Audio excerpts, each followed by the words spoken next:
Hello guys, welcome back to a Coder's Journey. We are powering through our job application portal using React and Formik. Did you catch episode number 3 where we tackled radio buttons, drop downs, which was a huge step up? If you haven't seen that yet, make sure to go back and watch it. So your form, right now has input boxes, radio buttons, select elements, and checkboxes. And we're ready, to move forward to add the next piece. And always remember, the link to the complete solution file is in the description. It's a great, safety net if your brackets start getting a little tangled. Today, we're gonna implement new things. We're gonna handle data that isn't just a flat list. We're talking about nested fields like grouping address details and dynamic arrays where users can add as many work experiences as they want. This is where Formik really starts to outshine standard React state management. Let's take a moment and talk about these two important topics. So I'm gonna put nested object and arrays here and talk about them a little bit. So when forms get complex, your data structure needs to follow suit. So nested objects means that, like, instead of having street, city, zip at the top level, we group them inside of an address object. And in Formik, we access these using dot notation. So like address dot, street. So this is called dot notation.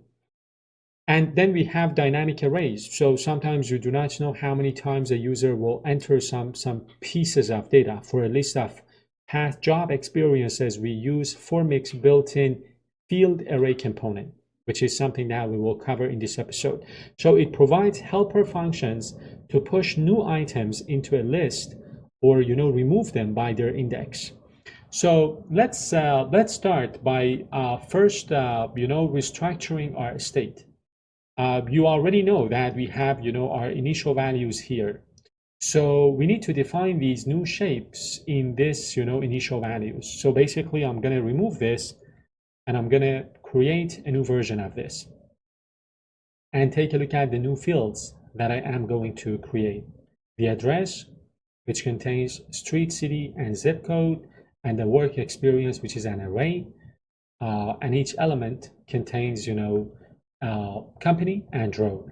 So if you are not comfortable with React objects, I'm going to talk about this initial values a little bit. So again, address is a nested object. It's a single key that holds 3 subkeys. This keeps our final data object clean and organized. Then we've got work experience, which is an array of objects. We started with one default object. This is the default object, so that the user sees one empty work experience slot on the form when they first open it. And this structure is exactly what our backend API will likely expect. So by grouping data now, you save yourself from having to reshape the data right before you send it to a server. And then we need some validation, right? So right now we're validating things using this application schema. And then we need to validate a list or a nested object, which might sound a little bit scary initially, but using YAP, it's a total breeze. So I'm gonna add some new validation to my schema for my nested object, which contains address, city, and zip code.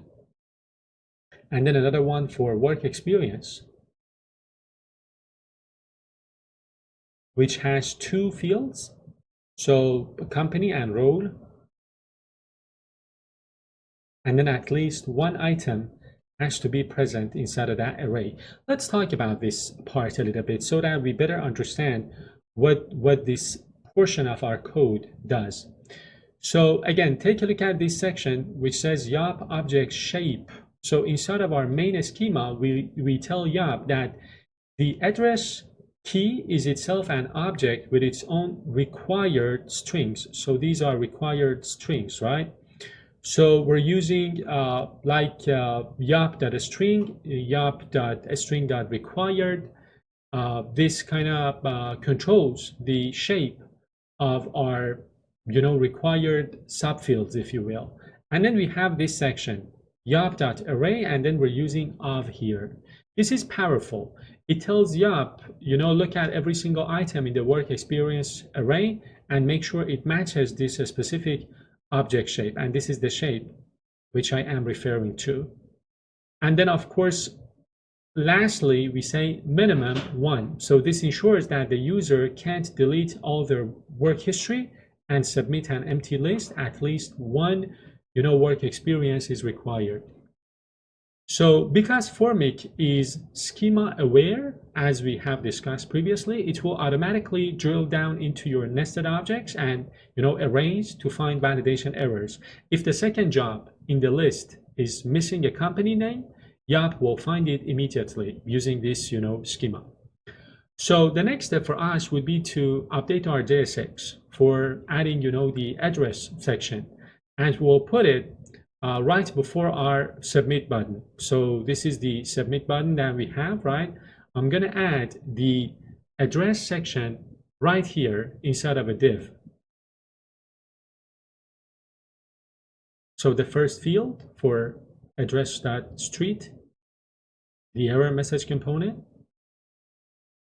We will continue with the next one for address.city, and then the error message component.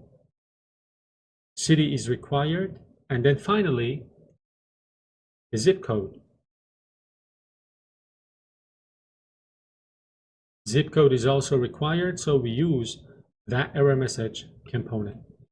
This is the address section.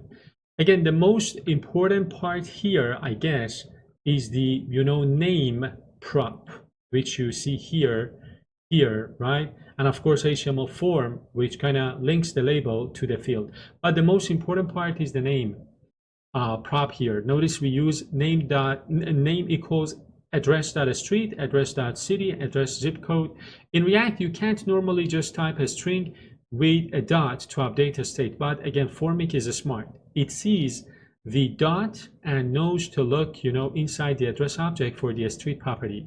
And the error message also uses this same, dot notation to kind of find the specific error message generated by Yop.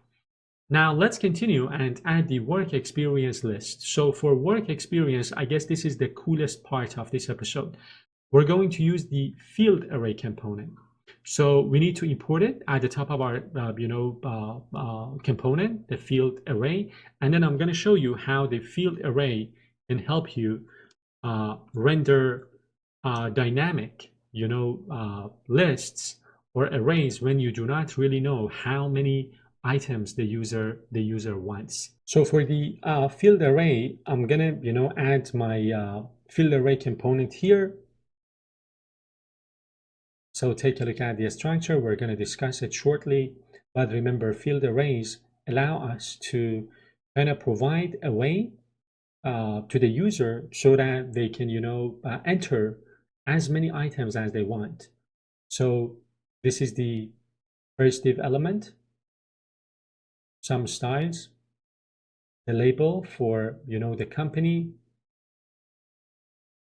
the placeholder for the company name, the error message component, which we discussed earlier. Let me zoom out a little bit, and then the next part, the label for the role and the error message that goes with it, and the button that allows the user to remove a work experience, and another one that allows the user to add a new work experience. So that's it. This is our FieldArray, and I want to talk about it. So if you take a look, the user can add work experiences, as many work experiences as they want, and they can move and remove work experiences. So let's talk about how FieldArrays work how this component works and how we have leveraged it here to allow the user to enter their work experiences. Remember, we imported this field array. Field array, is going to use the render prop. It gives us, push for, let's say, adding items, remove to delete items, and then we have some mapping done here. Take a look at the mapping. So we use map to kind of loop through whatever is currently in the form.values.work experience. And then we have some template literals. Look at the names, like name equals, work experience company, work experience index company. We use backticks. These are the literals that I told you about. So template literals. We use backticks to inject the index, and this creates unique names like work experience .0.company, work experience .1.company, and so on. And then we've got our buttons. These are the two buttons that we have. So the remove button and the add work experience button. So again, notice that the buttons say type equals button, right? This is again crucial in a form. Buttons default to type submit. If you forget this, clicking on the add button will submit the form. That's why we set the type to button. Again, how this ties in with the rest of the application. Remember, field array is the bridge between your UI and a dynamic data list. It manages the complex logic of adding or removing items from an array while keeping the validation using that schema in sync for every single new field created. And the result of this implementation is that right now we have a fully functional form that can handle an address and potentially infinite list of work experiences. When you submit, you will get the output in the console as before, and you will see like a perfectly structured JSON object ready for any database. Let's recap what we did in this episode. We talked about nested objects like address, which contains city, zip code, and so on. And we used dot notation for nested objects. Then we used field array. Field array gives us push and remove for dynamic lists. And we saw how YOP using validation, the validation that we updated here, and actually validate every item in an array using the of syntax. That's it for this episode. Thank you for watching. If this helped you tackle complex data, please make sure you like the video, subscribe to the channel. Stay tuned for the next episode number 5. We will try to explore more advanced topics like conditional fields. I'm going to show you how to make fields appear or disappear based on what the user clicks, like showing internship credits, for example, only if the user selects internship as their job type. This is called conditional rendering. Thank you so much for watching till the end. Stay tuned for the upcoming videos and see you then. Bye-bye.